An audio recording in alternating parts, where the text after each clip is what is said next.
लोकसभा चुनाव के बाद हरियाणा में इस साल के अंत में होने वाले विधानसभा चुनाव की हलचल तेज हो गई है। हाल ही में हुए लोकसभा चुनाव में इनेलो से अलग होकर बनी जननायक जनता पार्टी को एक भी सीट हासिल नहीं हुई, जिसके बाद पार्टी विधानसभा चुनाव में अपना सियासी वजूद बचाने की लड़ाई लड़ रही है। पार्टी नेता दुष्यंत चौटाला ने कहा कि आने वाला विधानसभा चुनाव पार्टी अपने दम पर लड़ेगी।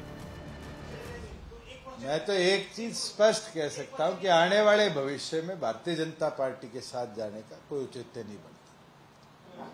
जो परिस्थिति आज बनी और जिस वजह से बनी है, वो जनता का गुस्सा जननायक जनता पार्टी के विरुद्ध में नहीं था। एंटी इनकम्बेंसी का सबसे बड़ा कारण भारतीय जनता पार्टी हमारे लिए रही है और हमने वो नतीजा भुगता है।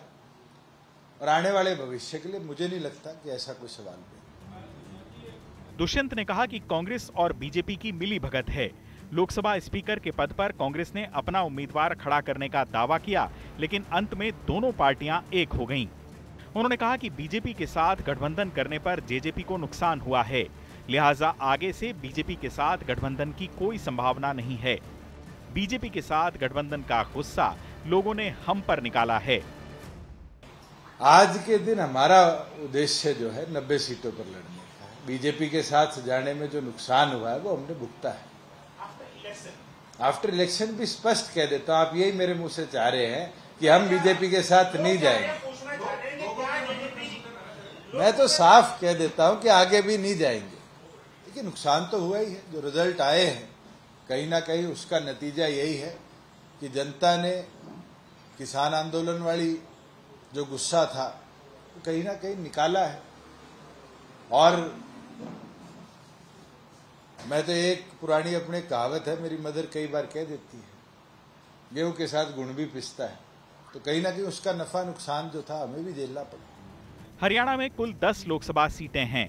हाल ही में आए नतीजों में राज्य में बीजेपी और कांग्रेस के बीच मैच बराबरी पर खत्म हुआ, यानी 5 लोकसभा सीटों पर बीजेपी और 5 सीटों पर कांग्रेस ने जीत का परचम लहराया।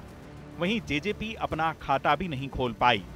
एक समय जेजेपी का राज्य की राजनीति में अच्छा खासा प्रभाव था, लेकिन लोकसभा चुनाव में पार्टी को काफी निराशा का सामना करना पड़ा।